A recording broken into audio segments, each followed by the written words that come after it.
As President Tinubu orders security crackdown in Benue, police confirm situation under control.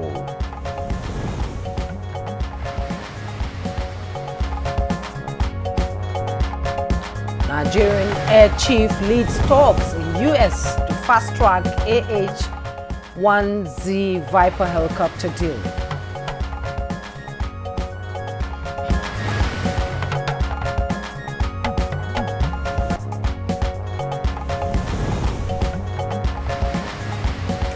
Forest Security Service to increase staff and intensify nationwide efforts against environmental crimes.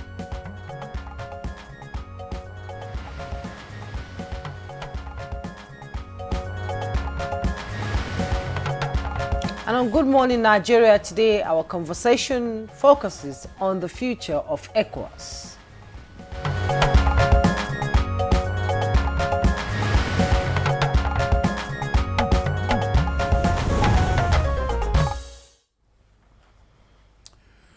The Economic Community of West African States, Ecowas, is a vital regional bloc with big ambitions for unity, prosperity, and peace.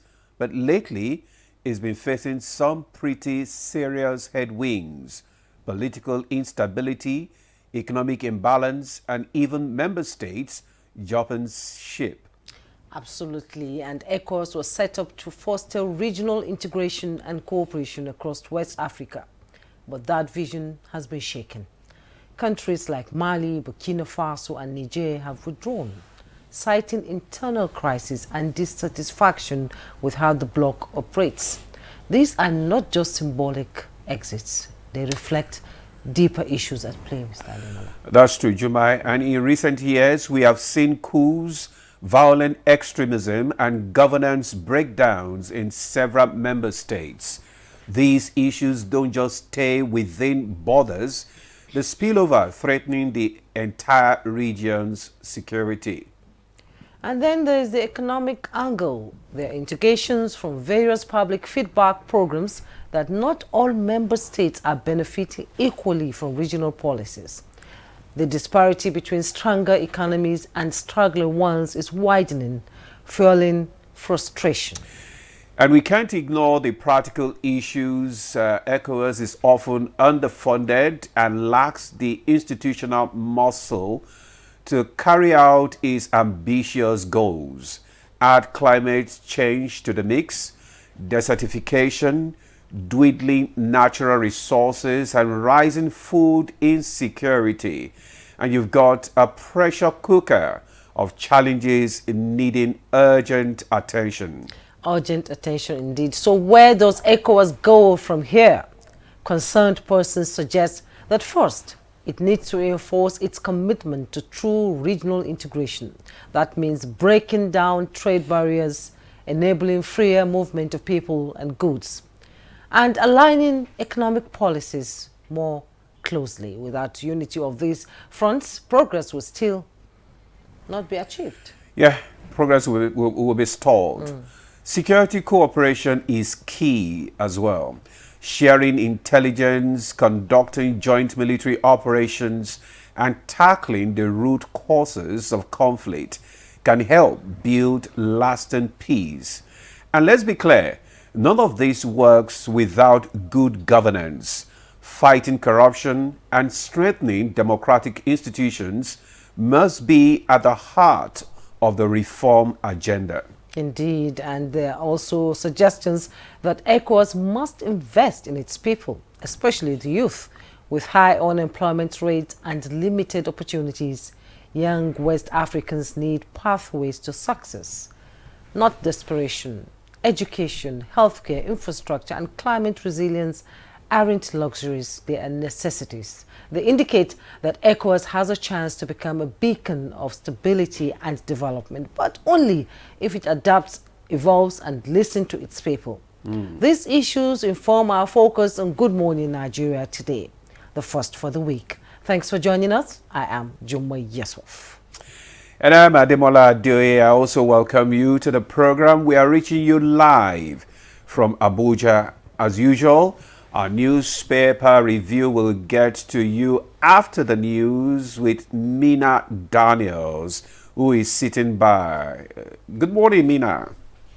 Good morning, Ademola Enjumai. Good morning. Here is the news.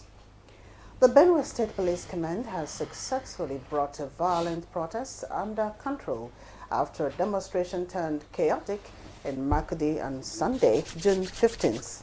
According to DSP Udeme Edet, tactical teams were swiftly deployed to Wurukum roundabout following intelligence reports where a crowd had gathered to protest recent security concerns. Despite efforts by the Commissioner of Police, CP Ifeanyi Emenari, and the Deputy Governor Samode to address the demonstrators, the protest was hijacked by disruptive elements who attempted to attack the Deputy Governor. Police officers responded promptly with non-lethal measures, using smoke and water cannons to restore order and ensure the safety of all involved.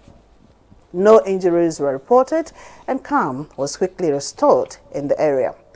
In a separate incident on the outskirts of Makudi, another group of suspected hoodlums blocked a road in Apia, forcefully stopping a truck and setting it ablaze, trapping the driver inside.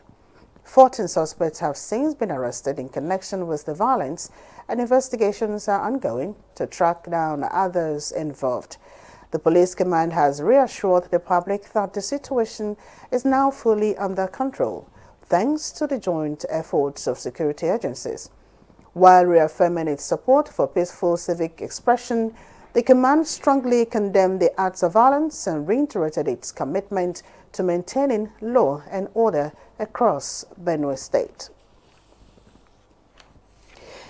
Recall that President Bola Tinubu had directed security chiefs to implement his earlier directive to bring lasting peace and security to Benue State. Special Advisor to the President on Information and Strategy, Bayo Onanuga, in a statement said President Tinubu renewed his order in the wake of the last round of reprisal attacks that led to the death of many people. On the President's directive, intelligence chiefs, the police and the military have arrived in the state to direct security operations and restore sanity. President Tinubu has equally charged the governor of Benue State to convene reconciliation meetings and dialogue among the warring parties to end the incessant bloodshed and bring lasting peace and harmonious coexistence between farmers, herders, and the communities. The Chief of Air Staff, Air Marshal Hassan Abubakar, led a high-level delegation to the United States for a program management review meeting on the acquisition of 12 AH-IZ Viper attack helicopters as part of sustained efforts to bolster the operational capabilities of the Nigerian Air Force. The strategic meeting held in San Diego, California, brought together top officials from the United States government and representatives of Messrs. Bell Textron, manufacturers of the AH-1Z helicopters. A statement by the Director of Public Relations and Information, Air Commodore Ehimen Ejodame, indicates that the Air Marshal Abubakar expressed deep appreciation to the U.S. government for its enduring strategic partnership with Nigeria, noting that the acquisition of the AH-1Z Viper helicopters will significantly enhance the Nigerian Air Force's combat effectiveness, operational efficiency, and mission readiness, while reaffirming the NAF's determination to expedite the procurement process. And just 2 weeks after a similar interception at Malam Aminu Kano International Airport in Kano, NDLEA operatives at Port Harcourt International Airport have arrested a businessman for ingesting 53 wraps of cocaine while en route to Tehran. This is one of the several interdictions of illicit substances recorded in different parts of the country during the week. The Guardians of the Forest will continue to increase its personnel strength with a view to effectively curb criminalities and protect the nation's natural heritage. Commander General, Nigerian Forest Security Service, Joshua Osatime, made this known while leading a delegation including the Deputy Commander General, Intelligence, John Meche, on a show of force to Bauchi and Plateau states. Greenland Island's icy landscape has turned into one of the hottest battlegrounds in global politics, and many nations look up to having tariff truce talks with President Donald Trump during the G7 summit in Canada. And that's the news for now. Good Morning Nigeria continues with Sademola and Jummai after the break.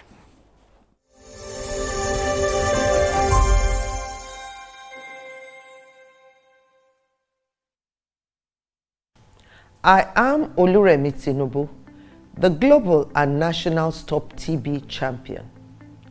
Many people have asked why I've chosen to champion the fight against a disease like tuberculosis. My reason stems from a deep personal experience. I once had a friend who unfortunately fell ill and concealed the nature of his sickness until it was too late. Eventually, after he passed, we discovered he had tuberculosis. Sadly, due to the stigma and discrimination surrounding the disease, he would not speak up or seek for help. His death was a painful reminder that we could have intervened and saved a life if only we had known earlier. Tuberculosis is an airborne disease that primarily affects the lungs, but can also impact other parts of the body. Being airborne means anyone, regardless of their social economic status, can contract it.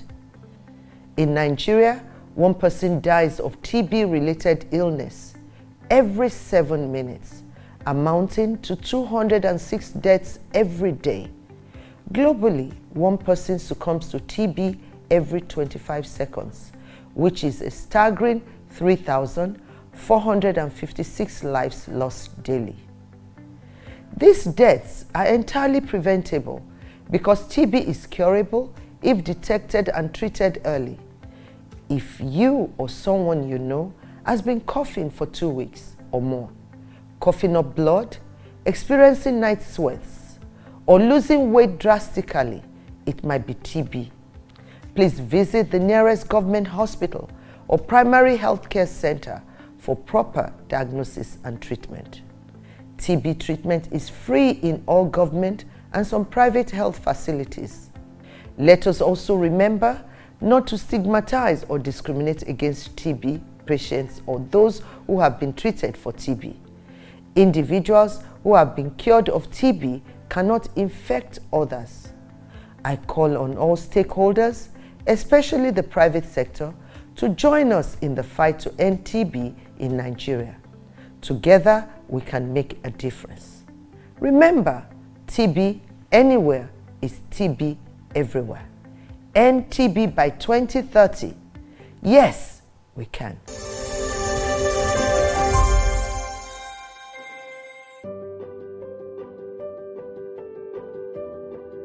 Have you heard the news? The federal government of Nigeria, through its direct benefit transfer program, has started the disbursement of 75,000 naira per household in 3 installments of 25,000, 25,000, 25,000 naira. Each recipient must have a validated national identification number, NIN, to receive the payment on behalf of their household members. To benefit, your household must be in the National Social Register of Poor and Vulnerable Households in Nigeria. The federal government's direct benefit transfer program is helping to reduce the effect of suffering while promoting financial and economic inclusion for the poor and vulnerable population in Nigeria. Afam Bogeneka, Ebim Nagara Dimawa Village, Abuja, Nazo Afeba. So Esom Nandi register na NSR government register with my NIN. So government we use ATM card.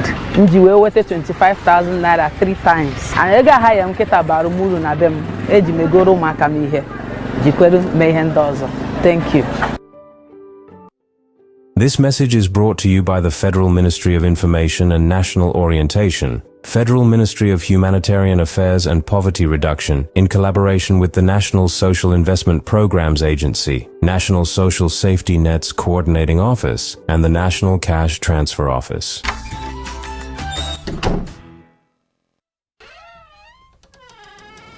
Emeka, you come into my home and you see me and my family enjoying our golden morn, and you still proceed to talk about business. Emma, it is very, very serious. Yes, so there is serious news. Introducing the new Golden Morn 3-in-1 with milk already inside for your creamy, nutritious enjoyment.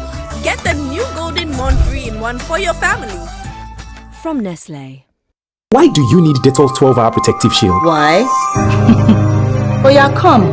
Let me show you. From the risk of picking up germs in every corner to receiving those notes everyone has touched and that sweaty hug from an old friend. What else can give you all day long protection? Germs are everywhere, but the Dettol's 12-hour protective shield shields your family every day, keeping them safe, healthy, happy, and successful.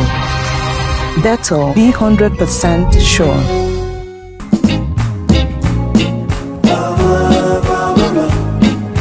Maliciously good, maliciously good. Now I can tell you any day that everything tastes better. Lady Bama, maliciously good, maliciously good. Maliciously good. A new edition of TV Guide is out, featuring an impeccable personality with purposeful leadership. Abba Abubakar Aliu, MD, CEO of Rural Electrification Agency, takes us through the gamut of activities and mandates of Rural Electrification Agency, as well as its achievements and dreams. I really want to see that I leave a lasting legacy that can be spoken of in a very long period of time. Welcome to a world of fun and excitement as we also present an assemblage of professionals in the media space. Some compelling NTA programs, current trends in the fashion world, ICT, sports, entertainment, and lots more. Meet Professor Charles Anosike, the Director General and Chief Executive Officer of the Nigerian Meteorological Agency, as he shares his vision in repositioning NIMET as a key player in Nigeria's climate strategy. Get a copy at the vendor near you or any NTA station nationwide. TV Guide, your indispensable companion. Hey Nigeria, ready to breathe cleaner air and save money? Let's talk about gas. Drive with CNG, the smart, cost-effective choice. Fill up for less and travel further. Save money, save the planet. Switch to LPG for cooking. It's cleaner, healthier, and better for environment. Say goodbye to smoke and eye problems. Do you know Nigeria is a gas nation ranked 9th globally with over 209 trillion cubic feet of gas reserve? Gas isn't just for cooking and driving. It powers industries too. Cleaner, cheaper, and more efficient. And the best part, conversion centers are popping up everywhere. It's never been easier to switch to gas. Join the cleaner energy revolution. Choose LPG for cooking and CNG for your vehicles. Clean energy for brighter future. This message is brought to you by the Office of the Honorable Minister of State for Petroleum Resources, Gas, supported by the Nigeria Midstream and Downstream Petroleum Regulatory Authority, NMDPRA. Yeah, welcome back, and you're watching Good Morning Nigeria. Let's take a look at the dailies.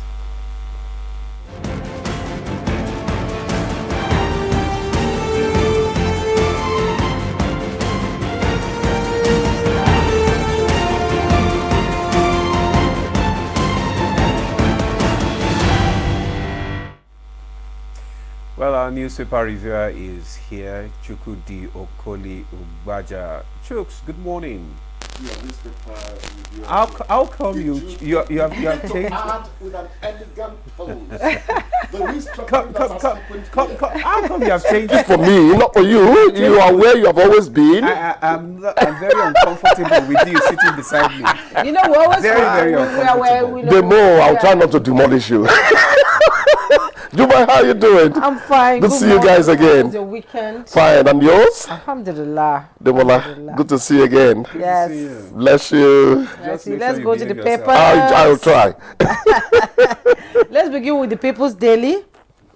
And the People's Daily, just below the masthead. FG condemns Israel's preemptive attack on Iran, calls for cessation of conflict. You find the details on page 2. Dangote Refinery begins direct supply of petrol, diesel to heavy users, with riders deploy 4,000 CNG tankers to boost PMS diesel distribution nationwide. And the headlines you see in the People's Daily: APC Northeast meeting hot up over Tinubu's endorsement without Shetima. See the picture story of the people attended, the rednecks who attended the meeting. And Iran-bound businessman arrested at Port Harcourt Airport for ingesting 53 wraps of cocaine. Details on page 2. And at the bottom plate of the People's Daily, again, IGP invites Governor Yusuf spokesperson over alleged Ganduje's suspension. Details on page 7. Gombe receives 60 billion naira support from FG for agro-livestock industrial zone. That's coming from the governor. Yeah. Jigawa government boosts 250 Arabic teachers with computer teaching skills. You find the details on page 4. Let's quickly go to the Business Nigeria, and above the masthead. I think I'm taking that. Oh, you're taking that? Yeah, you're taking that. Well, I'll go to the Business Nigeria. Just above the nameplate, we have sixth state for Southeast gains Senate backing. Details on page 2. The EFCC declares Fango Petroleum MD wanted over 976 million oil subsidy scam. Details of that story on page 2. Then we have the youth block Abuja Makodi Highway over killings in Benue. Details of that story on page 2. USSD controversy deepens. Banks, telcos fight dirty over billing. No green light yet on airtime charges. NCC. That is the major headline of that paper. Nigeria faces fuel price pressure after Iran strikes. Then we have, well, that's all. Chooks? Yeah, my dear brother, the blocking of Abuja Makudi Highway actually has been trending. The matter is actually becoming one of great concern. The killings in that part of the country just have to stop. We just have to do something about it. And I know it's within our capacity to do something about it. There are times I begin to shudder at the thought of, could this also be a sign that within the security outfit, people have taken sides? Not that they have taken out weapons, but they have their sympathies, and because that could be the only way this thing will continue on and on. Yes. Imagine relocating the army chief to just because it doesn't make sense. What's the name of this man on social media all the time? He went there and was showing you a clip of, look at children. Oh, no, forget it. It was gory, what I saw there. What do they call him? The very dark man. He has a clip. He went on his own citizen journalism, as they call it now. You know, it's a misnomer. They are not journalists. If fairness, factuality, objectivity, and balance is not built into what they do, it's photo, now photo, then they show, you know. But the point is that our people there are in agony, fatal agony. It is not right. We just have to do something about Benue. That's the food. It's got worse than the food basket of Nigeria. It does. They are first of all our fellow men. Whether they are food, bread basket, food basket, milk container. Yes, without stability. They are our fellow men. Men and women and children. And when these things happen, women and children suffer most in war. I work in the media, but at times I run away from watching news or anything because I do not want my spirit to be dampened by all the sad stories that is out there all the time. Yes, you know. yes. The president it's really unfortunate. And has given the governor and the service chiefs the matching order to find solution to the insecurity in that They just region. have to. And they have to stop the blame game. Ultimately, throwing blames at each other would not solve these things. ultimately, my dear brother and sister, it's live and let live that will solve the problem there. It's over territory. Forget people tell you, oh, it's about Christianity or Islam. No, it's not. Forget all that, those asides. It's about territory. Climate change has really done something to a segment of this country, and people are looking for survival. Now, how they are going about it is another matter entirely. Okay. They just have to sit down and say, my brother, make it good for you, it good for me. Start from there. Dialogue solves everything. It's unfortunate. These were people that were living peacefully before. What happened? Thank you, Jumai. What happened?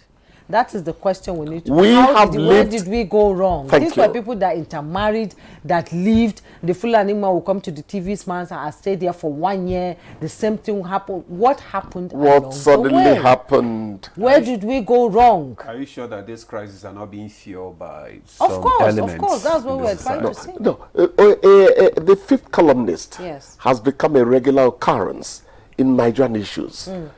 Sponsors. I was listening to the man who was in military intelligence. He has a Yoruba name. He said so many things. He talked about sponsors being named. Why didn't the previous government? They're in the shadows. Yeah. That's why mass communication. They said they know them. We call them shadow backers. He said they know them. He talked about his prominent role in bringing about the Niger Delta solution. And all. He said, we know all of them. It's the will to act. It's unfortunate. It's unfortunate. The president and the Nigerian authorities are condemning Israel's swoop on Iran, understandably too. They are talking sovereignty. It's just that the matter on that axis has got so complicated. You don't know how they are going to resolve it. Even the UN Security Council is not able to call them to order. They are still exchanging missiles, not just missiles, ballistic. Ballistic is difficult to. They're talking about Israel's Iron Dome and all that. It's helping them. But some are getting through into Tel Aviv and Haifa now. Yeah. And that complicates matters. I really pray they take care of that matter. Otherwise, we could all be walking into trouble. Oil prices have gone up. It's going to come back to you in terms of costlier cars. Yes. Because the crude is what you use to make the inside of a car, all the plastic of it. That's polymer. Once they block that route. You've joined them in calling it route. You break my heart, Jumai. It's route. Once they block that route, okay, let's talk about Don't let Americans influence you. Once they block that route, oil passage from the Middle East will be bad. No, I mean, in this part of the world, we are used to American, English, British, yes. English, British English, yes. But a lot of, because of this globalization issue now, no. So you have the and watching CNN, American, you know what you do for yourself is to try to be intellectually tidy in spite of all the madness going around you. Intellectually tidy. Are you trying to say I'm not intellectually tidy? No, Jumai, my dear. You know, I could never say that. Particularly when we're on air, you know. The point is, if you say route for where you pass, it's American engineers who route it through the ceiling onto that, blah, blah, blah. You know, if you say route for route, what of when you route the enemy? Why are you bringing some... It's still the way. Yeah. Yes, let's quickly go to... It's newspaper review, not English class. Yes, USSD controversy deepens. Yeah. We were discussing before we went on air. That's connected to Who is stealing our money?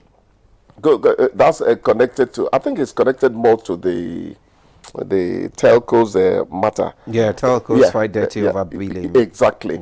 Yeah. That battle is going to continue on and on. NCC is actually giving the impression that nobody has really endorsed any you don't know what to believe. That is the question. It has happened already. Yeah. Your data that lasted 3 weeks formally does not even last 1 week anymore. No, we talked about it last week. We did. So how could NCC be telling us that Whom do you believe at the end of the and day? then somebody will wake up in the morning and send you 10 videos for you to download and watch. Doesn't make sense. Just be discriminate about what you download and all that. I don't download. And again, I don't. Some people have fixed their phone in such a way that the videos download automatically. That is mumu. Go and change it. Download only when you want to download. You understand? Otherwise, you wake up, the thing has vanished practically. All right.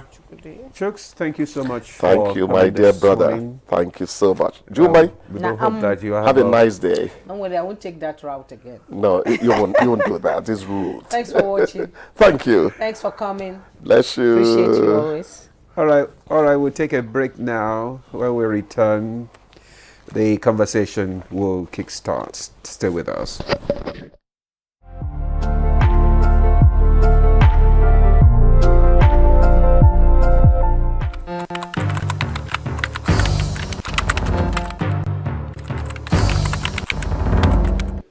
Pleased to announce encouraging news from the National Bureau of Statistics, which released the Consumer Price Index, the CPI, for April 2025 only yesterday. According to the report, the headline inflation rate for April stood at 23.71%, This represents a decrease of 0.52% from the 24.23% recorded in March 2025. Similarly, month-on-month inflation dropped by a notable 2.04% from 3.90% in March to 1.86% in April. This, of course, did not just happen by chance. The president is focused and is determined, and his determination and his interventions are clearly paying off.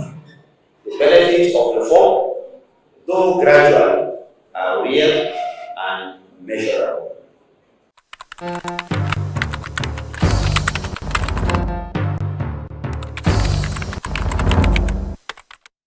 Our major currency unit is the Naira, while the minor unit is the Kobo. They are both in notes and coins. The Naira is more than just a medium of exchange. It bears the images of our heroes. So, stop abusing the Naira. It is a criminal offense to spray the Naira at events. Stop stepping on the Naira. It's not your enemy. Do not squeeze, ruffle, or write on the Naira. Handling the Naira with dirty or oily hands can deface the Naira. Love the Naira as you love yourself. Be a real Nigerian. Do not abuse the Naira. The Nigerian national flag represents our country's history, culture, and identity. It was designed in 1959. The colors are Emerald Green 2.0, which represents agriculture, and Immaculate White represents unity and peace. Know how to handle our flag. Illuminate the environment or don't fly the flag overnight. Do not fly a dirty or tattered flag. Take such flag to the nearest National Orientation Agency office for proper disposal and replacement. The national flag can only be flown at half-mast on the directive of the federal government. The national flag must be flown at the same or higher height when displayed alongside other flags. Don't burn or allow the national flag to fall on the ground. Do not print, decorate, modify, or insert the coat of arms on the flag. Our national heroes are not buried with the flag. They are honored by presenting it to their next of kin during internment. Respect our national flag. Be a real Nigerian. This message was brought to you by the National Orientation Agency, NOA. At NTA Television College Jos, you will dive into exhilarating hands that will fuel your passion in education and propel your career to new heights. We don't just teach, we craft the next generation of media leaders. Explore our diverse offering, understanding the personnel matters and issues in the public service, basic development communication, financial reporting under IPSAS, and interpretation of public sector accounting standard IPSAS, audit, internal check and control management, video camera maintenance, new technologies, optics, fiber, IP technologies, automation, storage management, and wireless technology. Challenges and opportunities in the secretarial profession in the digital age. Digital marketing, basic drama, online reporting, understanding the provisions of the revised public service, audio engineering operations and maintenance, camera operations, and intermediate drama. Mark your calendar. The second quarter of 2025 is your launch pad. This is your moment to seize the future. Announcer management. I want to play! Survey says.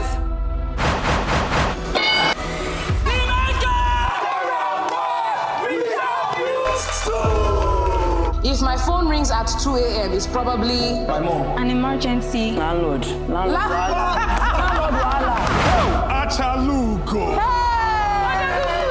I will give you 1.5 million. After you smile finish, I will add extra 1.5 million. Just for you to move around. I will not add extra 2 million naira. Just for you to call me your dogu.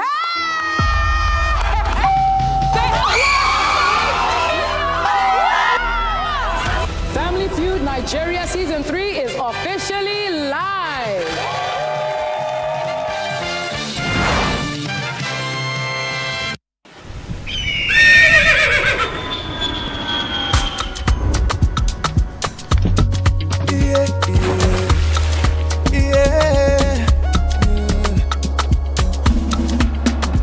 From the Atlantic across the savannah to the Sahara, we rise, a land of the free, we know they tire. We dream great, our spirit is undying. Resilient, rooted like palm tree, we sway in colors, with undoubted deeper, we bet solutions, with night passion, yeah. Ethnicity is unique, we have more than destination. We are Nigeria, we are Nigeria, strengthened in unity, we know they carry lives. We are Nigeria, together live the dream of a land with great destiny. We are Nigeria. I am the real Nigerian. Brought to you by the National Orientation Agency, NOA. Yes, we are Nigerians. We are still watching NTA. Good Morning Nigeria on NTA Network News. On NTA Network. Just before. Nostalgic. Nostalgic. Anyway, just before we start our conversation this morning on the future of Ecowas, let's take this background report by Timothy Yusuf. The Economic Community of West African States, Ecowas, has come a long way in 50 years, achieving significant milestones in regional integration, peacekeeping and economic cooperation. Analysts highlight key achievements to include free movement protocol, trade liberalization, peacekeeping and security, infrastructure development and democratic governance. They, however, identified some challenges going forward. Some identified challenges include low intra-regional trade, security threats, economic disparities, and recent withdrawals of Mali, Burkina Faso and Niger from ECOWAS, raising concerns about the bloc's relevance and effectiveness. Going forward, those who know believe that ECOWAS must address existing challenges and strengthen regional integration to achieve its vision of a united, prosperous, and peaceful West Africa. Other areas include promoting economic development, enhancing security cooperation, and reform and adaptation to changing circumstances, ensuring it remains relevant and effective in addressing the needs of its member states. How has ECOWAS fared over the last 50 years? What does the future hold for ECOWAS? Let's now join our guest in the studio for details. It's Good Morning Nigeria, live on the NTA. Thank you, Timothy Yusuf. Let's now join our guest in the studio. We're here to talk about the future of ECOWAS and its implication on the African continent. Let me first introduce Ambassador Joe Keshi, former Permanent Secretary Ministry of Foreign Affairs, and also President of Retired Career Ambassadors of Nigeria. You're welcome to Good Morning Nigeria. Good morning. Thanks for having me. A regular one, we're discussing bilateral issues. Also seated here is Ambassador Usman Sarki, former Nigeria's Deputy Permanent Representative to the United Nations. Glad to have you join us. Good morning, and thank you for having me also. Pleasure. Thank you. Also joining us via Zoom from the United Kingdom is Paul Ejime, International Affairs Analyst. Good morning, Paul. Good to see you again. Thank you for having me. Good morning, Ambassadors Sariki and Keshi, and all of you at the studio. Good morning, everyone. Good morning. Thank you. Now, let's just kickstart the conversation this morning with former Permanent Secretary Joe Keshi. I mean, just recently, we just had the 50th anniversary of the Ecowas. And despite the decades of existence, the body is still struggling, still trying to find its institutional maturity. What do you think are the challenges? Again, thank you for having me. Yes, it's true that ECOWAS is 50 years. It's also true that it faces a number of challenges. But we should also realize that when it comes to the issue of trying to integrate 16 independent sovereign states, there are about to be challenges. When you look at the history of the creation of what we call today the EU, the European Union, they also have their own fair share of challenges, when they were building the blocks of integration. And today they're enjoying the fruit of their labor over the last couple of years. I think that in our own case, a number of things, challenges ECOWAS has faced. Number one is the fact that for over 10 years, and even up till now, ECOWAS, which was created for the economic integration of the West African sub-region, they started very well when they, signed the Protocol on Free Movement of Goods and Services and Persons, and also tried to do trade liberalization. I'm sure that people would often say that there is not much inter-ECOWAS trade. That's not correct. The problem is that informal trade is higher than recorded trade. So there is a considerable trade and so on. But we should also remember that the same ECOWAS spent over 10 years dealing with just nothing but security issues, in Liberia and Sierra Leone, and at some point in time in the Gambia. I always say to people that between those 10 years, 19 meetings were held just on Liberia to find peace in Liberia. You can imagine if those 19 meetings have been held on economic issues, where ECOWAS would be today. So those little crises kind of drew back ECOWAS integration. But for me, part of the problem also is that a number of the leaders at that time, and even today, they went into a project they did not have full understanding of, coming so early from independence, where they cherished their sovereignty. So they were not ready to give up a little bit, as Europeans did over time, to ensure the integration of the sub-region. My hope is that as they continue to grow, because look, they have a development plan. They have a 30 years or something development plan to, to build up the institution. If they focus on building up what I call the structure of integration, I think over time. But the good thing is that the people are aware of it. Inter-regional trade, is going on, And to some extent, we, apart from this part of the Saharian region, where there are still security issues, they are trying the best they can, I mean the institution, to focus on economic issues. And I also think that the summit that will be held this Friday here in Nigeria is also a step in the right direction. The West African Economic Summit being planned by the federal government. I also think it's a step in the right direction, you know, to ginger the region to focus on economic development. Okay. Okay, thank you so much, Ambassador Keshi. Let me bring in Ambassador into this conversation. Ambassador Keshi has sort of itemized some things, the challenges we have in ECOWAS decades after. When I say decades, with emphasis on decades after.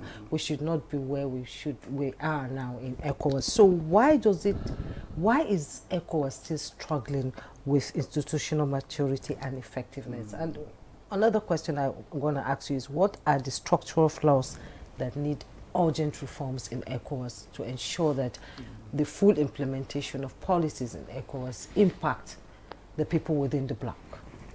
Thank you very much, Ajumai. I think, you know, we should also transpose or translate that question to the United Nations, which is 8 years old this year, which encompasses the entire world, but it is still struggling in terms of institutional capacity, in terms of its impact globally in peace and security, in terms of the workings of its structures. For instance, the Security Council is totally dysfunctional.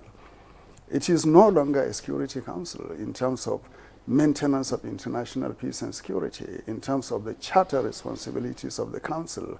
It is a body now where actually 5 countries determine what goes on in the world, which is totally undemocratic, and in fact you can say in moral considerations it is immoral, you know, for them to exercise such preponderance of power over the rest of the world. They could not even agree to cease fire in conflict situations. So you see, it's not only ECOWAS where you can see the failings are happening, but even the United Nations itself. But that does not render the UN a moribund or decrepit institution. It is still important. We need the UN in the world. And likewise, we need ECOWAS. 50 years as an institution, I think we should be proud that it has held up. It has stood firm, and it is still marching forward, especially with the enunciation of the Vision 2050. Therefore, I think, you know, the idea of integration is incremental. It's not something like Ambassador Keshi said, the countries, you have 15 sovereign countries cherishing their sovereignty and independence, and you are now telling them to let go of some aspects of this independence. That will require structured negotiation over time. And for me, I think, you know, it should be incremental in terms of identifying possibilities, first of all, and then setting up timelines. For instance, you know, the heads of state can decide that within the next 5 years, there should be harmonization of all immigration policies in ECOWAS so that we can have one framework determining the prevalence of movement of people from one end, from Senegal and Gambia to Nigeria, without any interruption, common policy. We can have a common policy on environment, so that our ministries of environment can harmonize and work within that framework. And then national planning. Our ministries of national planning, the entire scope of the 14 countries now reduced to, I think, 11, they can have a common national planning and budgetary framework. And incrementally, these processes, first normative and second structural and policy, will lead towards the idea of harmonization of integration in incremental way. We look at integration of ECOWAS as if all the countries will collapse into one. That is something very far in the distance. It's not going to happen. But what we should have is to have the structures coming together in harmony and applying normative, policy, administrative, and structural aspects to the entire countries. And I think in doing so, we can competently and comfortably assume that things will work. Despite the advancement of the European Union, still countries are maintaining their independence and sovereignty. The EU itself is not completely a smooth affair today. Countries like Hungary, Bulgaria, Greece, and others are finding challenges and difficulties with the policies of EU. Farmers in the Netherlands, in France, in other countries are really challenging EU policies that are, especially on environment, affecting their productivity and income. So there are, and motor production, for instance, automobile companies and workers in Germany and other countries are finding it very, very difficult to really live with EU policies that are impacting on their livelihoods, on their income, on their employment. So at the granular level, EU policy is not really so rosy as people see from the outside. United Kingdom exited from the EU in this infamous or famous Brexit phenomena. It didn't lead to the collapse of the European Union. So the exit of 3 countries, the Sahelian countries from Ecowas, should be seen as a momentary dispensation that will require the recalibration of the purposes of the Treaty of 1975 in terms of integration and harmonization of the region. And mind you, the ECOWAS Commission decided that they will be given the chance up to July 2025 to reconsider their position.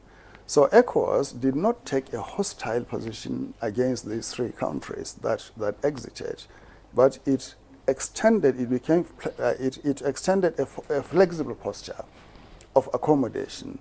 So if they want, they can still come back. And also, negotiations are underway in terms of establishing a framework for continued relationship with these countries. For instance, the echoes of the people, when we speak about it, must take into consideration the people of Niger, the people of Mali, and the people of Burkina Faso, per force, because they are within the region, and they must move into Nigeria and out of Nigeria, or into Cote d'Ivoire or out of Cote d'Ivoire, or into Benin and out of it. So the formalization of the exit does not mean total severance of ties among the people of these countries and the rest of ECOWAS. So what I'm saying is that we should not look at the developments in ECOWAS as doom and gloom scenario, but there are bright spots there. Now, on 22nd April and 23rd, meetings of heads of state and ministers were held in Accra, in April, to kick off the celebration of the 50th anniversary of the organization. And I think, that meeting came up with very important purposes and mandates in terms of transitioning ECOWAS to ECOWAS of the people. The president of Ghana, His Excellency John Dramani Mahama, offered 1,000 scholarships, for instance, to students from member countries to come and study in Ghana. So this is just a beginning in terms of the transformation of the body to concentrate on the bringing together of the people of West Africa.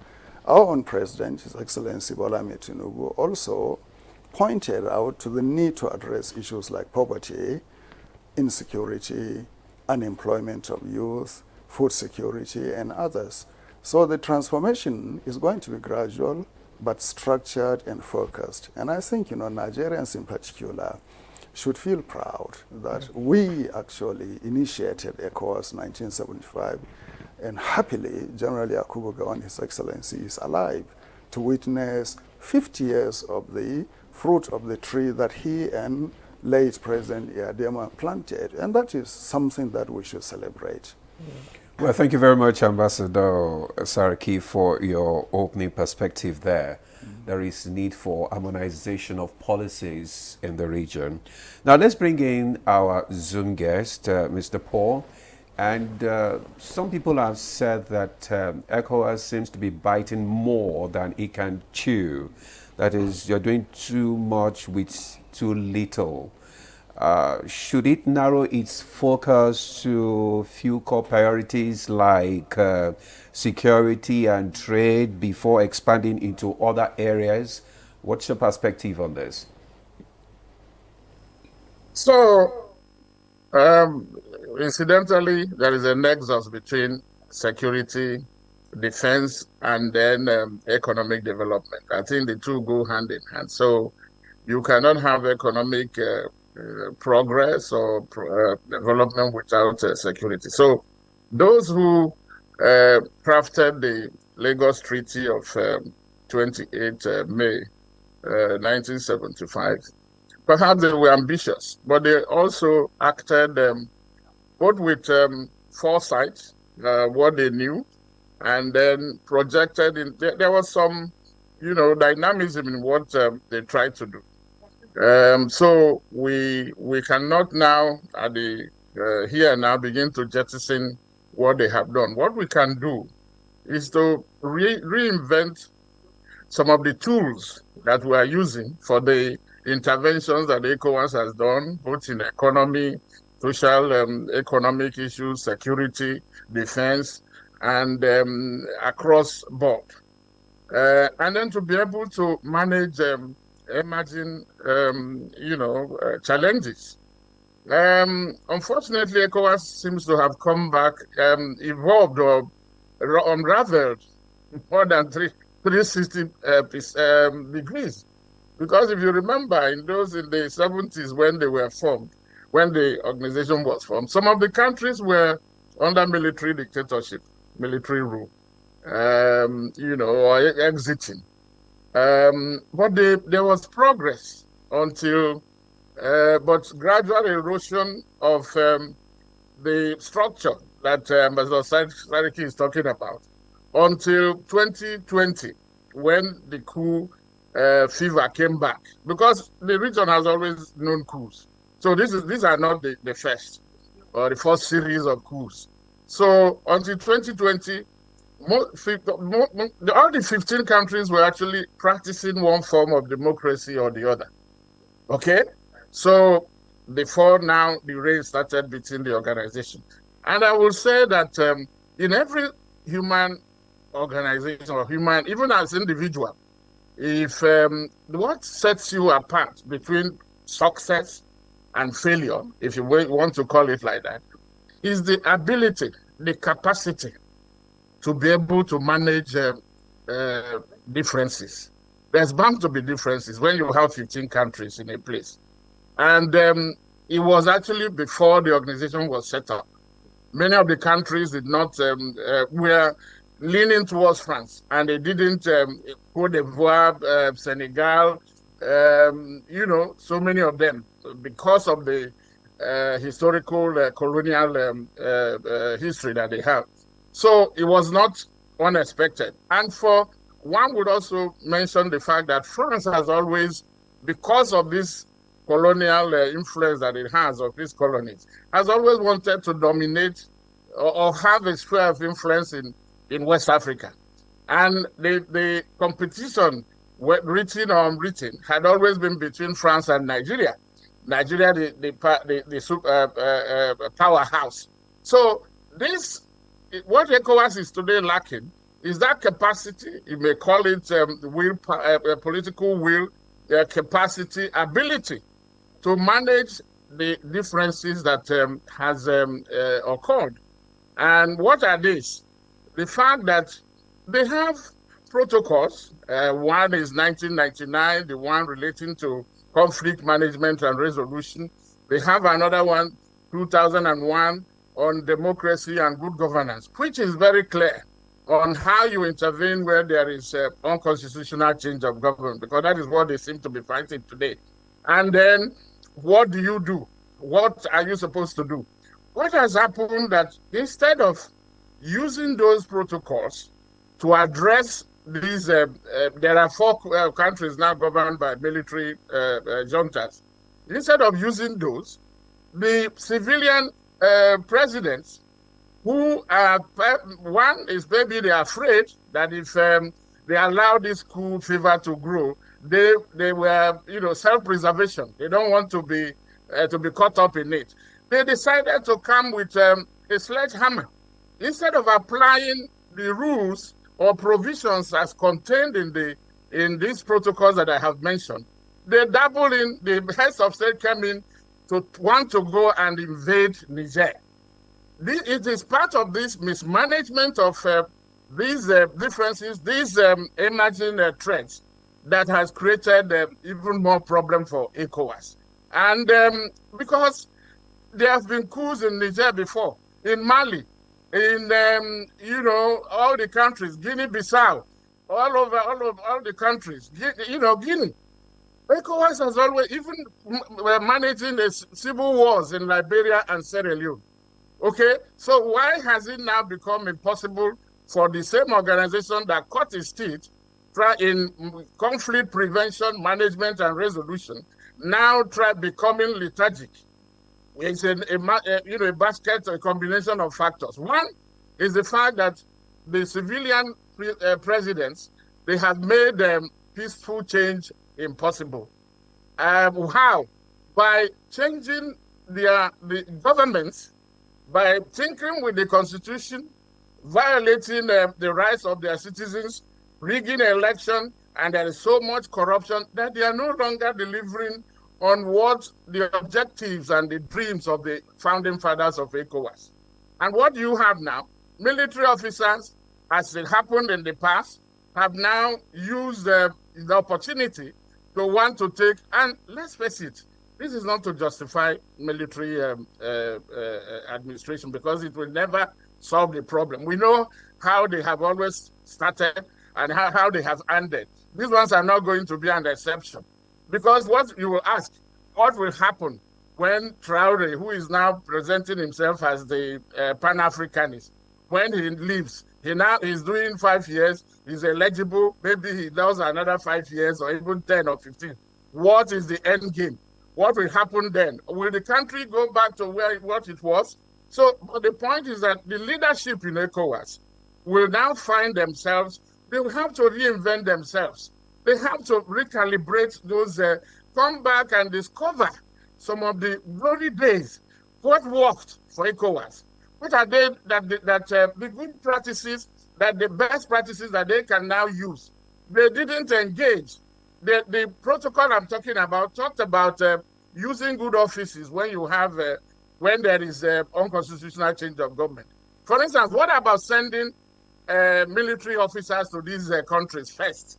What about sending a council of members of the Council of the Wise? ECOWAS has that provision. And what about before the heads of the authority of heads of state jumped in, gave the ultimatum that if within a fortnight or 7 days, if they did not return power in Niger, ECOWAS was going to invade. No, and in intervention, going militarily, ECOWAS needed this protocol I'm talking about talks about the approval of UN Security Council. Okay, he's also talked about the military intervention being the last option, the last resort. It was not the first, because if you use your last card, what card are you going to play? So the leadership has to take responsibility for what is happening in ECOWAS. And unless and until they go back to the drawing board to use and become conscious and become pan-West Africa, pan-ECOWAS, because some of them are working for themselves and their countries or their families. They are not working for the region. And that is why we have this crisis.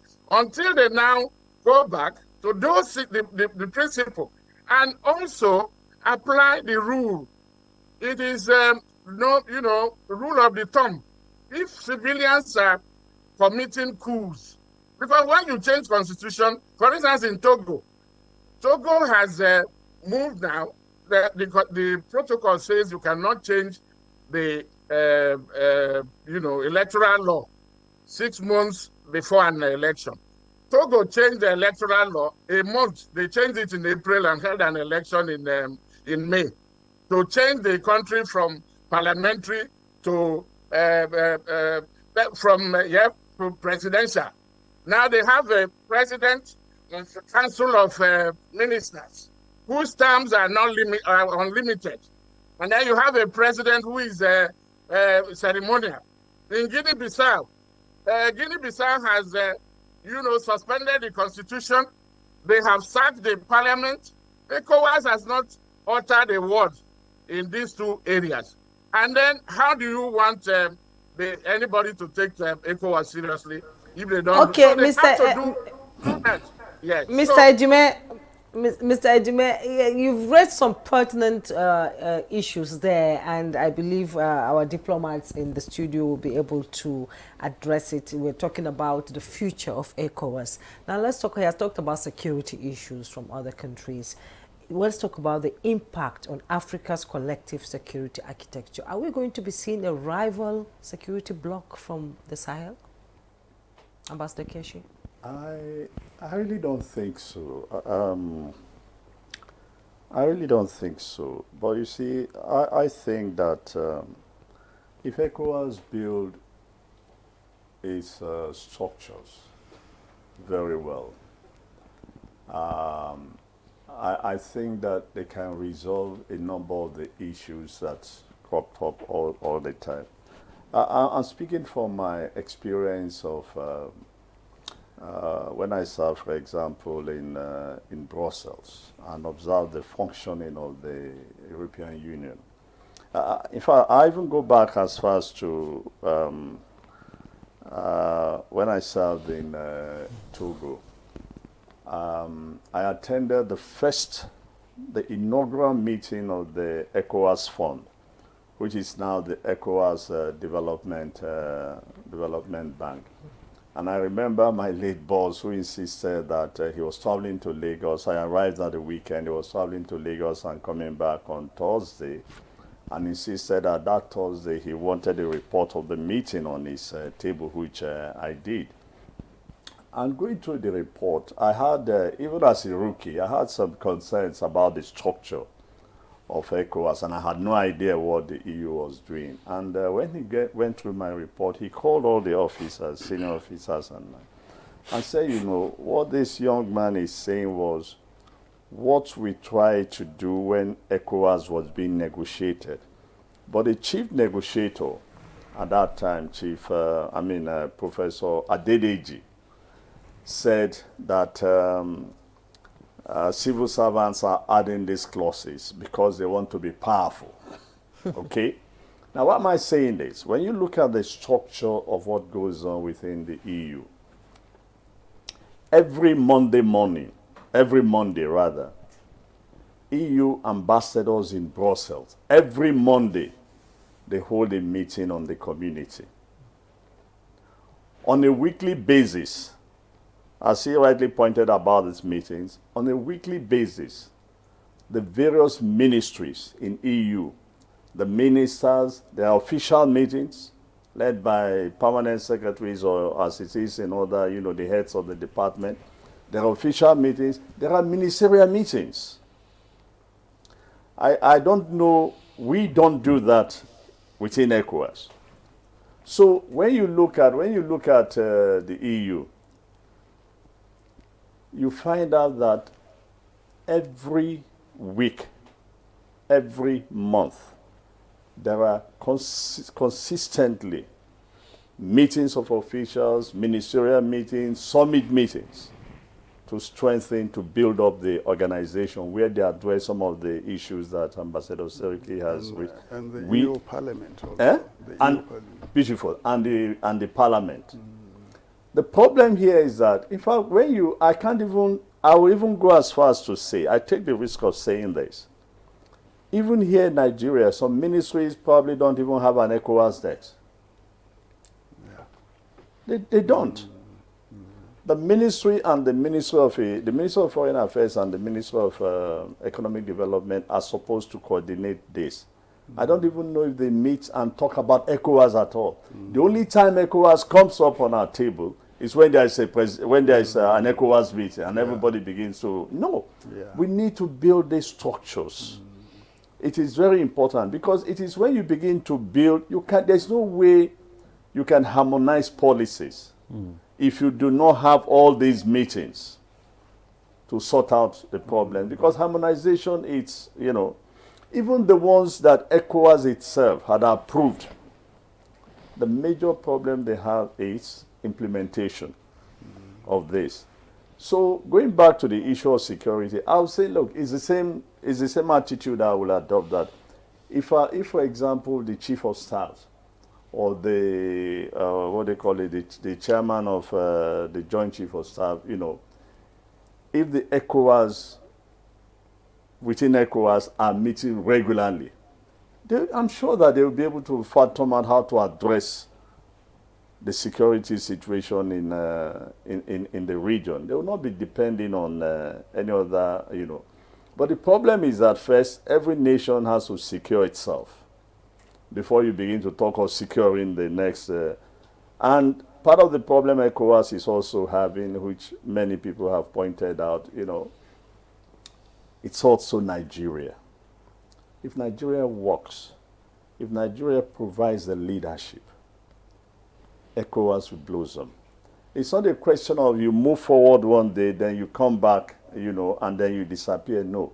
Nigeria must see itself not just as a leader within the region, but as a leader within the continent, and must provide the leadership to drive some of these things we are talking of. And this is why it is important that the structures to ensure that these things happen or are implemented are put in place. I think Ambassador Seriki and Jimel talked about the ECOWAS of people. That's another thing that has been completely neglected.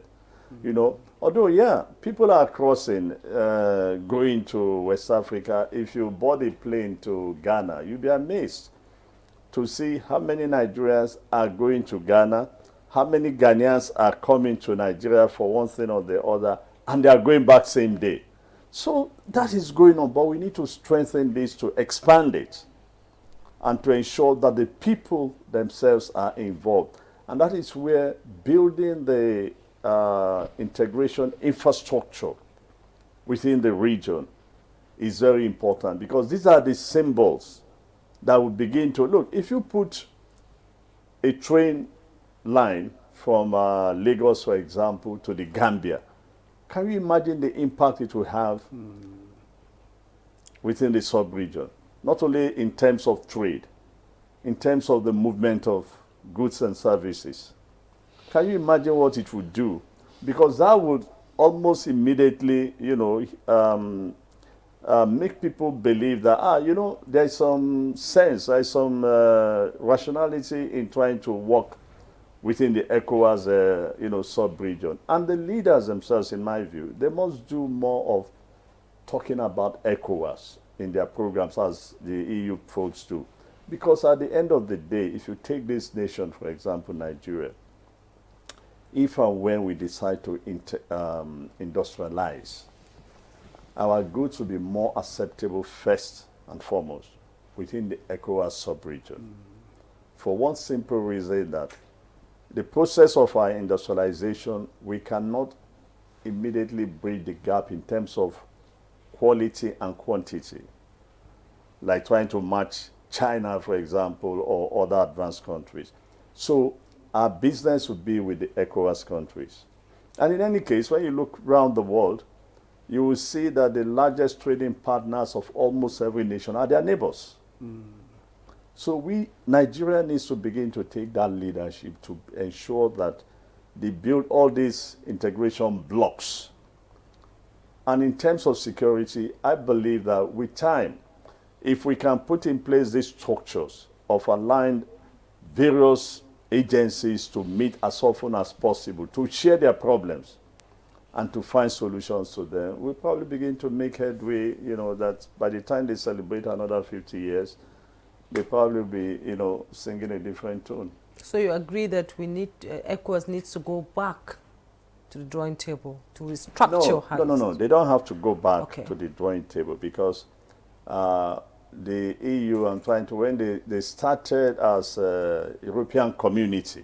The coal and iron. Yes, they started, you know, they started as European community, and they just keep moving, keep improving, keep changing things until where they are now. And even where they are now, remember that from 12 they've expanded, and anytime there's a new member, they are compelled again to look at their structure and change. So what I'm saying is frequent interaction among officials, among ministers, among heads of states would definitely help ECOWAS a lot. Thank you very much, Ambassador Joe Keshi. Frequent, negotiation, frequent dialogue among member states will further strengthen integration among the member states. Viewers, we just want to remind you that you can also participate in this conversation by sending us your messages via WhatsApp and text. But the number is displayed on your screen. So if you have comments, questions for our guest, please just send it down to the numbers on your screen. Thank you. Now, Ambassador Sarki, you've listened to Ambassador Joe Keshi, the need for ECOWAS to promote more dialogue for further, integration. So how can ECOWAS, further strengthen its regional integration and cooperation among its member states to prevent further withdrawals of member states? Well, my boss did not only say dialogue, but actually he proposed activities, interministerial coordination and intergovernmental coordination among the ECOWAS member states. But first also he recommended internal reflection in terms of how we work in our various ministries within the government, because the independent governments, when they come together, that they push the organization, that is the whole. So ECOWAS, its success and failure is the success and failure or the reflection of the sum total of its membership. So it's not ECOWAS that fails, it is the members that are actually failing if ECOWAS is seen to be failing. And if ECOWAS succeeds or is seen to be succeeding, it is the members that are actually succeeding because of their policies and programs. So what we will see is that taking a leap from the European Union, you just don't come into the union as a member. First, they give you an association facility to be an associate member and give you a timeline. Within that, you have to now reform your government to meet the legal boundaries established by the European Commission itself in terms of human rights, in terms of corruption, in terms of governance, in terms of transparency, even your road transport, air transport, so many things. So they give you a period of time whereby the association will now take you, when you meet all the conditions, into full membership. In our own case, because of the nature of our society, because our people are already integrated over time, over a period of time, we're only divided by the colonial boundaries. So they thought we can all come together very quickly through the machinery of ECOWAS. Now, to effectively actualize this integration, like my boss said, is that we need policies and programs that will bring the region together. Trade is one. It is working, but there are barriers to effective integration. For instance, between Lagos and Seme, if you want to carry a goods, I was told that you have to pass through about 30 or 40 or 50 checkpoints. And a lot of these checkpoints, we don't know the provenance of these checkpoints. Are they official or unofficial? We don't know, sir. Exactly. Unofficial is said as it is. Don't sugarcoat it. Just say it as it is. Well, we are used to sugarcoating things. So you see, market women, ordinary people, drivers, are finding it very difficult to move. And when you get to the border, it's another obstacle you have to cross. And the same thing when you are coming into Nigeria. And like my boss pointed out, we are actually half of ECOWAS in terms of population, 400 or thereabout, 200 million Nigerians. And even in those countries, the majority of people, or a lot of people, substantial number of traders, business people, financial people, are Nigerians working in those countries. So it is very important that Nigeria actually drives the process of integration by fine-tuning our own governance and administrative mechanisms, particularly through the empowerment of the Minister of Foreign Affairs to really lead this process of integration. For the past 2 years now, Nigeria, unfortunately, does not have ambassadors in the ECOWAS capitals. In any cabin, anywhere. Perhaps even if we don't care about having ambassadors elsewhere, we should have ambassadors in the ECOWAS countries, because this is the first and foremost, the most important region for Nigeria in terms of diplomacy, in terms of security, in terms of trade, commerce, business, whatever you can think of, when you look at the concentric circle principle. So we should have ambassadors there. And also, to drive the process of integration, there are statutory bodies in Nigeria like NNPCL that should be seen to be really saturating the country's ECOWAS by its presence or with its presence, opening up outlets, establishing refineries, or this what we call filling stations.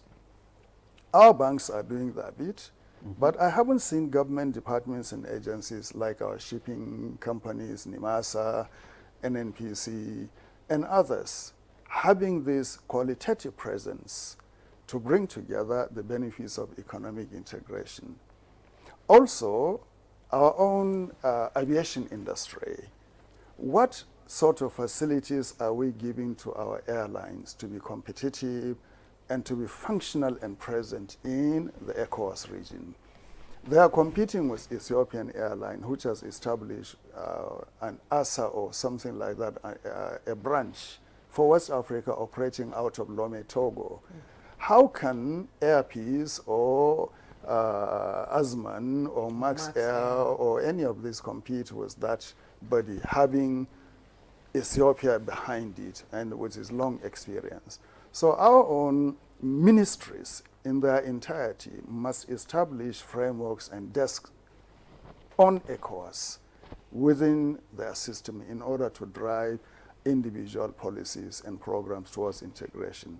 In terms of security, some people have suggested that we need international partners as well to help, build this integration. But that will be really the secondary consideration as far as I'm concerned. Nigeria is in a position to really drive the integration of ECOWAS.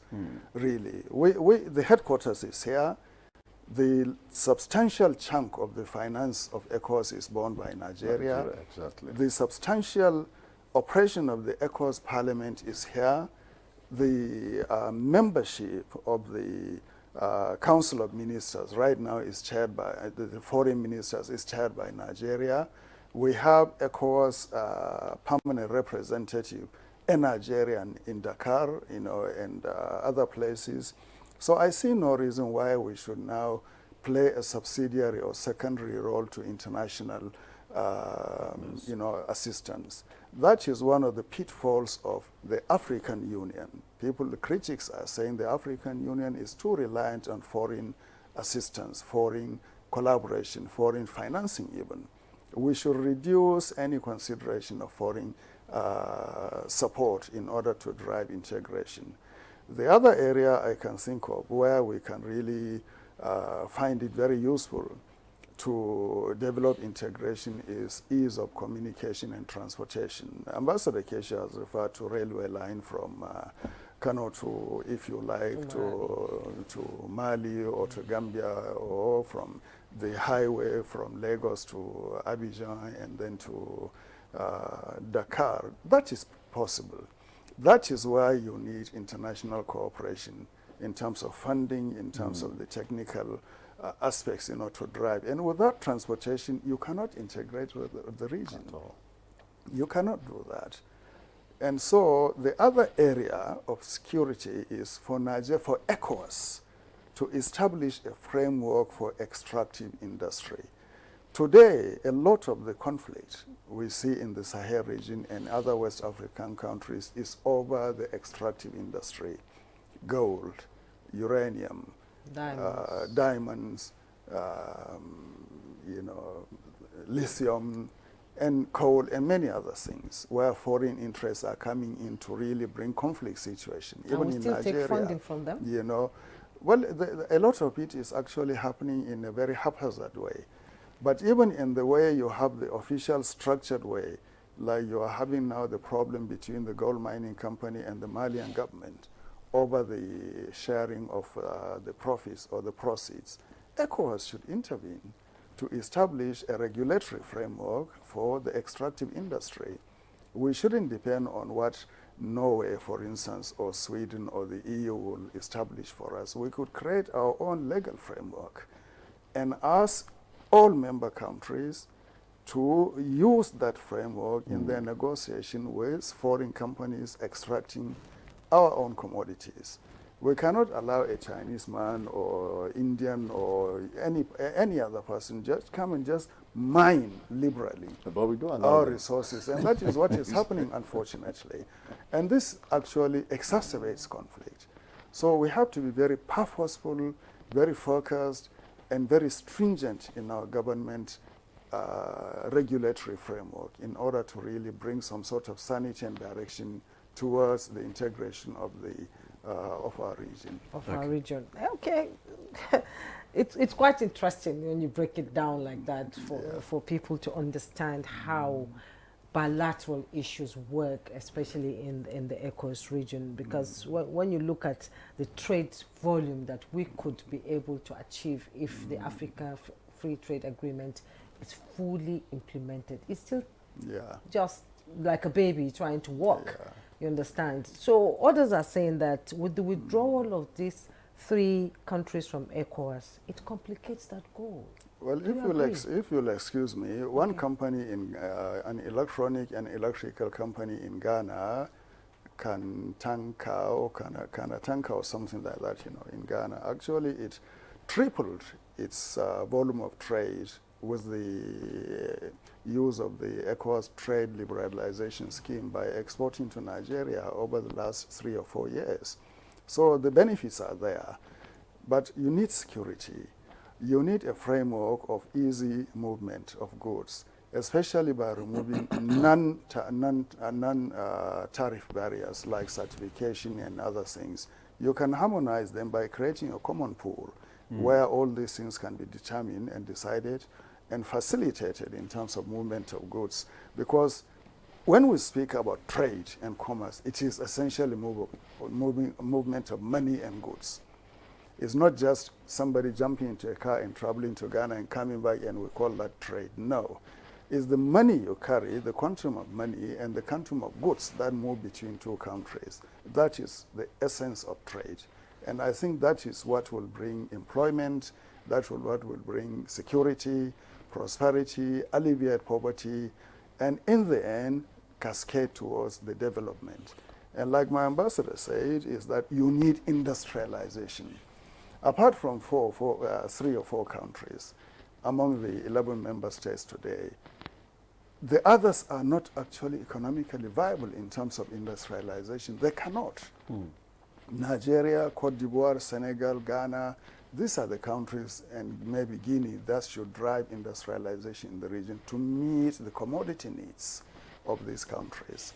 If you allow them on their own, a number of these countries will always depend on foreign aid because they don't have the internal capacity to generate, maximize their resources, and to lead them to the threshold of industrialization.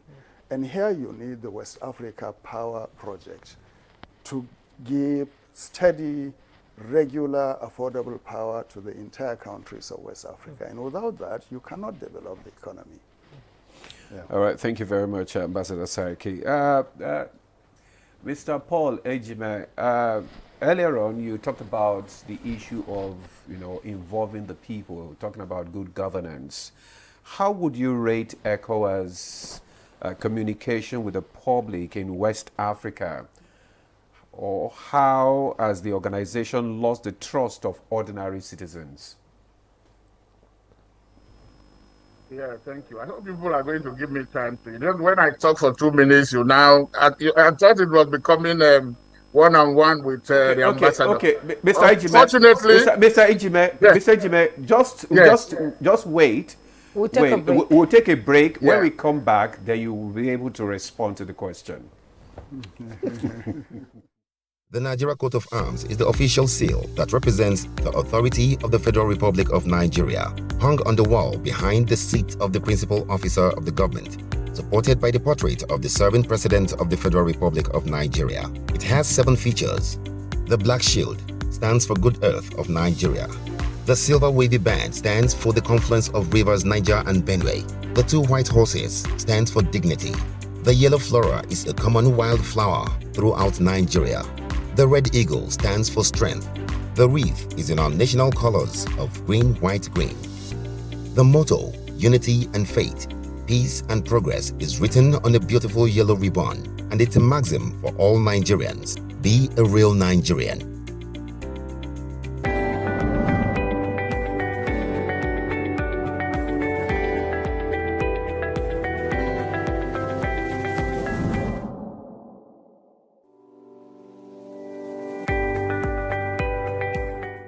When we think about the digital economy, you can see it as the marketplace for digital goods and services. And increasingly, it's becoming a force to reckon with and an incredible contributor to economic growth, because we've seen the growth in technology and digital platforms. Technology has it really permeated every aspect of life and business, the way we live, the way we work. And when we talk about the digital economy, we're really talking about leveraging technology and digital platforms in a powerful way to drive growth, to drive solutions to problems, to drive applications, and to provide services. The digital economy is something that has the potential to help Nigeria leapfrog a lot of its development challenges, right? Because think about what the mobile phone did for Nigeria years ago. That is the potential we have for digital, because it has a way of reducing the barriers to innovation. It has a way of being able to transform service delivery, whether it's government's delivery of services or whether it's services in the health system, where people can use digital to actually be able to see their patients better. But it takes a lot to realize that potential of digital. The first thing is like every other thing, there's an infrastructure you have to build to be able to make sure that digital economy can thrive. Think of something like, capturing that happens in Nigeria, right? Where you capture, people's biometric when they go for a driver's license, when they go for passports, and each of those are separate things. Can we actually a system where we're able to streamline that and actually have a platform that exchange biometric information that makes it easier for people to access passports, easier for people to register to vote. But today it's very tough, right? But those are basic infrastructure that needs to be invested in. A lot of it is through government and private sector collaborations to make it happen. If we're looking to accelerate growth in the Nigerian space, we really need to look at enabling the digital economy. That includes providing digital infrastructure, connectivity, because that's the highway, like the highway that everything rides on. We need to think about digital capacity building in terms of the suppliers to the economy and also the consumers within the economy. So a robust digital literacy initiative. The good thing about technology is that, one, it helps you to transcend boundaries. Two, it creates a level playing field, really, because if you create a solution, a technology-based solution that is applicable in this environment, that same technology can be applicable, exported to other environments. And, technology platforms also help drive collaboration, right? When we're thinking about innovation, when we're thinking about business growth, collaboration is an important part of that. So when we think about the impacts with the rest of the world, we find that actually technology platforms are giving us an opportunity to engage more actively, to collaborate, to create partnerships, to even export our knowledge and services for people to engage with all the great things I'm talking about technology and digital platforms. They need access, internet access, broadband access. So we need to make sure that access is more available and affordable for the average user. the most important thing is to think about where you want to go as a country and actually what type of policies are going to help get you there. There are examples of countries who've been able to transform using digital, for example. There are very clear things those countries did to be able to make it happen. So a lot of this, the pathway to be able to solve these problems are not mysterious, right? It takes courage of the policymakers to be able to understudy some of these things and bring in the policies that work to be able to help them.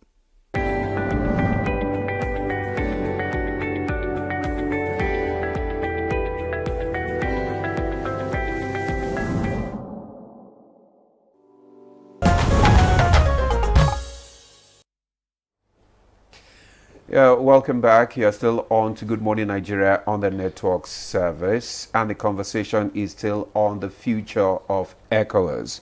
Before we went on break, we were on Zoom guest, Mr. Ejime, who was just about to respond to the issue of trust of ordinary citizens in governance, especially in the sub-region. Mr. Ejime, the floor is yours. Thank you very much. I was saying that you guys should be sensitive of time when you have a multi-panel people talking. Otherwise, it loses steam. That's what I wanted to make. It's not that I don't have anything against the ambassadors who are my very good friends and brothers there. So, like I was saying, ECOWAS is not even doing enough. I think, thank God, and let me commend the two of them actually for picking up in terms of what Nigeria should do, because every organization that we keep mentioning, EU, whether it's EU, NATO, or whatever, you need a hegemon. You need somebody to drive an organization, a country or person to drive it. Nigeria is the one that everybody looks upon to, lead in ECOWAS. Unfortunately, it hasn't done, and that is why we have all these problems. It's not a criticism of government, because governments come and go. But, it is, the country. So when we have it, to know, okay, that some people will tell you that ECOWAS is Nigeria's baby. Okay, you wouldn't allow your baby to die. So are you putting in more effort? In terms of communication, ECOWAS is not doing enough. But the member countries also, the treaties that they have signed up to, mention that they have a responsibility, actually a duty, to sensitize their citizens about ECOWAS or the programs and policies. But they are not doing so. In fact, all they are interested in, unfortunately, is maybe mission or meetings without actually using the fruit of those meetings to further, the impact that they have on the citizens. ECOWAS is guilty of not even publicizing itself enough. ECOWAS is doing a lot, and that is why people are judging it by according to its own standard. Because if it didn't resolve conflicts in the past, people will not bother. By the way, we have about 8 African regional economic communities. You have a CAS, the Central Africa. You have IGAD. You have Maghreb. You have East Africa. You have SADC. ECOWAS was the trailblazer. And that is why people are asking questions. Why is it that ECOWAS is now lethargic today? When in fact it was in front in the, some years back. And we have named the issue of leadership and then not sticking to the structure. They are not, and let me come back to the issue of now what Nigeria can do so that others can lead. Nigeria has to, luckily the two ambassadors there, they talk from the passion that because they followed ECOWAS, very religiously. And you will be surprised that many of our ambassadors or organizations do not know what ECOWAS is about. Meanwhile, Nigeria is paying more than 60% of the ECOWAS budget. In other words, you put money somewhere and you're not asking questions about how that money is being spent and how you can use that to leverage that to get today. In those days, when Nigeria takes is standing for any position or takes a decision, it is respected. But today, many countries will stand up to compete against Nigeria when Nigeria is running for any position. And that shouldn't be the case. Nigeria should assert its authority, assert its leadership stamp, imprimatur on what ECOWAS is doing. And that will start from the foreign ministry. And then I hope that those at the presidency, because at times there is a dissonance between these two. And that is why some of these countries are exploiting. You'll be surprised that the other member countries know more about ECOWAS than many Nigerians or Nigerian organizations. Meanwhile, a few months ago, this same Niger that is threatening that they are leaving, our NNPC facilitated giving them about 300 trucks of fuel. I don't think many people knew about it, And then Mali was asking ECOWAS to support it. It was going to run for position at the UN or whatever. They needed ECOWAS. These are some of the benefits that ECOWAS has provided. Because some people will think that ECOWAS is just there.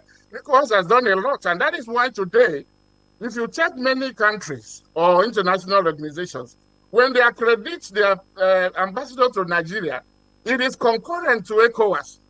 ECOWAS must be doing something right. That is why they have done that. And people are now saying, you can't rely on your past glory. You have to move forward, even sustaining it.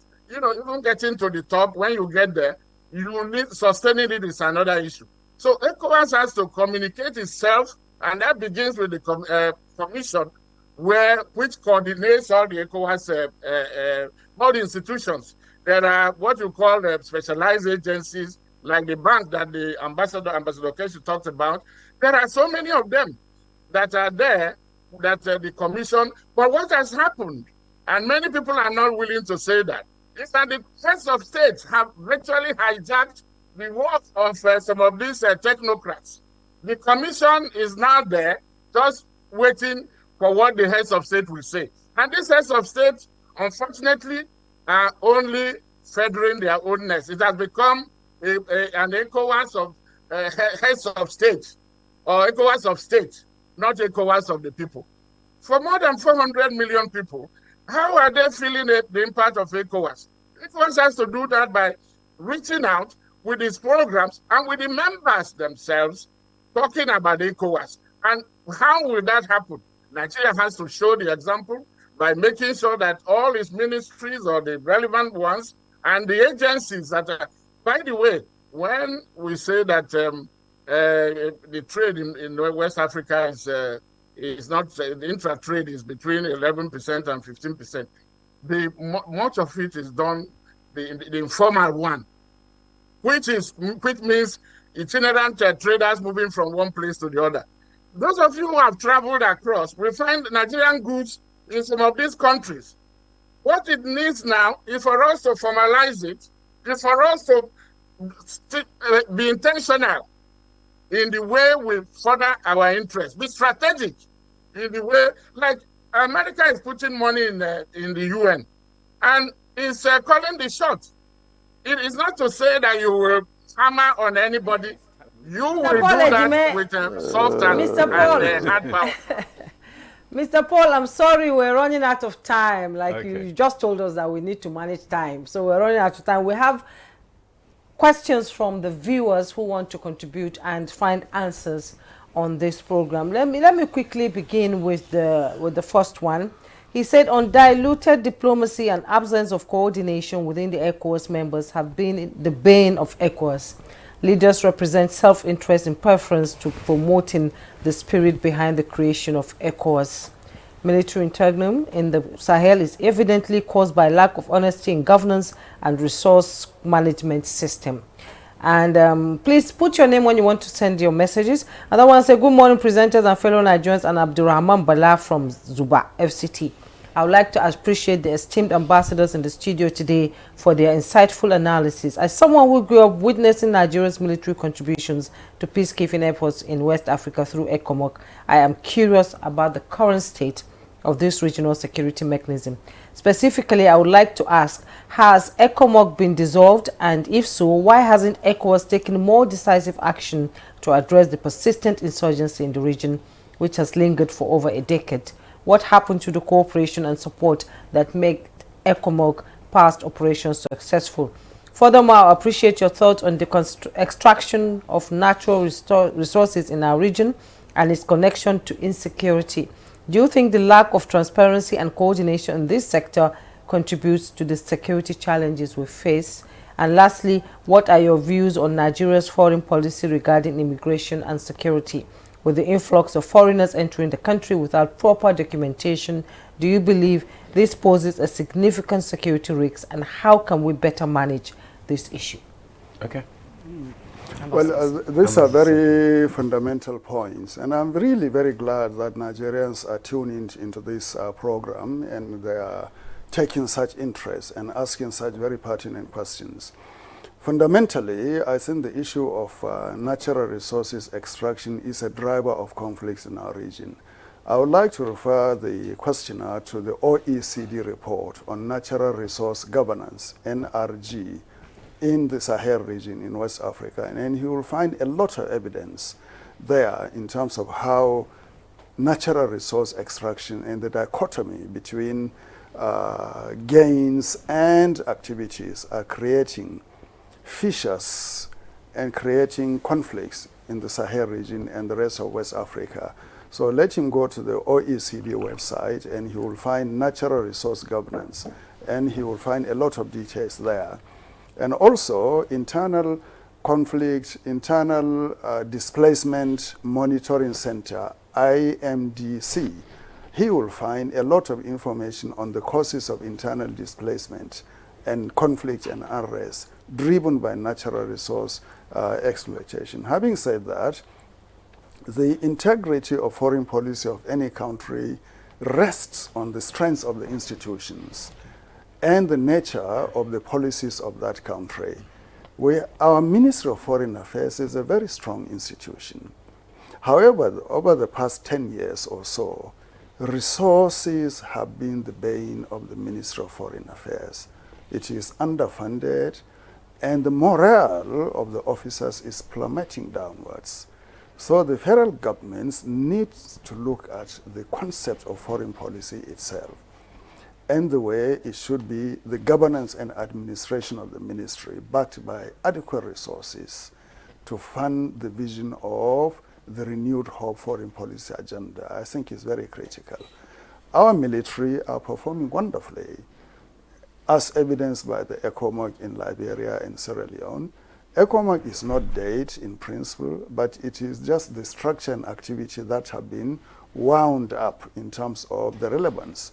But today, we need a structure like ECOWAS to intervene in conflict areas, and that will require money, logistics, transportation, and the readiness of the military to effectively engage. Okay. All right, I have these comments. This says, "Good morning, Nigeria. My name is Right Honorable Matthew Omegara. I want to agree with the former Permanent Secretary, Foreign Affairs Ministry, that urgent steps should be taken to strengthen our foreign policies by engaging experienced hands who work on daily basis to formulate blueprints on what our position will be in relation to our neighbors and other countries. For it appears as if we wait for issues to come up before we start thinking of how to respond. Strong countries are ready for response to any challenge within 24 hours of its occurrence, be it retaliatory or acknowledgement of good deeds done to us. We must avoid ad hoc response and return to strategic daily planning and research. What are ECOWAS values, and why are those values not being committed to in reflections and actions? That question is from Oladele Shehu from Ikotu. Ambassador Kechi. Well, look, I think I should comment on ECOMOG. Okay. Haven't been involved with them when I served in Sierra Leone for 6 years or so.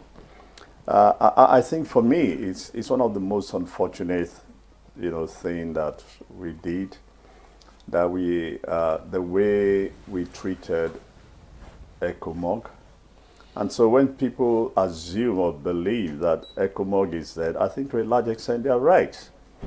And that's also because at the time these events were ending in Sierra Leone and Liberia, Nigeria itself was in its own crisis. And as a result, there was no leadership that focused to ask the question, how do we make this a permanent security structure that will help the region in case there are crises, so that when there are crises, we do not just begin to form a new organization. No. This is one of, look, at the end of the war, I think the World War, NATO was formed and so on. And look at what it has done over the years and, till today. And that's what we failed to do in terms of focus. We just allowed it. And I blame in particular the military. And I keep saying this. I was at an event in the Defense College at one time, and a number of issues came up. And I asked the question, how many of you here, officers, served in ECOMOG? Virtually everybody raised their hands up. And I said, did you guys ever do a post-analysis of your involvement in Ecowas? What were your recommendations to government? And they were all just looking. Today, most of the generals, both who retired a couple of years ago, they were lieutenants in ECOMOG. And so they should have that. This is why I get angry when I hear the military in particular say that, oh, what they're experiencing when the crisis in Borno started, that they are fighting ragtag army. And my question to them is, who did you fight in Sierra Leone and Liberia? You fought ragtag armies. Yes. So what was your experience? So again, it has to do with our own, what I always call our own internal contradictions. That when you have crisis and crisis of leadership, political crisis, you do not have time to sit down and begin to construct futuristic arrangements for your country and so on. No, you begin to deal with internal problems. And that internal problems invariably closes your mind to what's happening around you. And I think that's what happened to ECOMOG, But look, as for, I think the guy is talking about, look, what exactly are the values? No, the values are huge. When you take, for example, today that a number of Nigerian banks are all over the sub-region, and most people don't probably know this. Some of them are making huge chunks of their profit that they declare annually in this country from ECOWAS country. It shows you, it shows you what ECOWAS can do for each of the countries if we build up ECOWAS. All right, let's, as we begin to wind up now, let's get a parting shot from Mr. Ejime from this conversation this morning. In 30 seconds, please, Mr. Ejime. What we recommend is that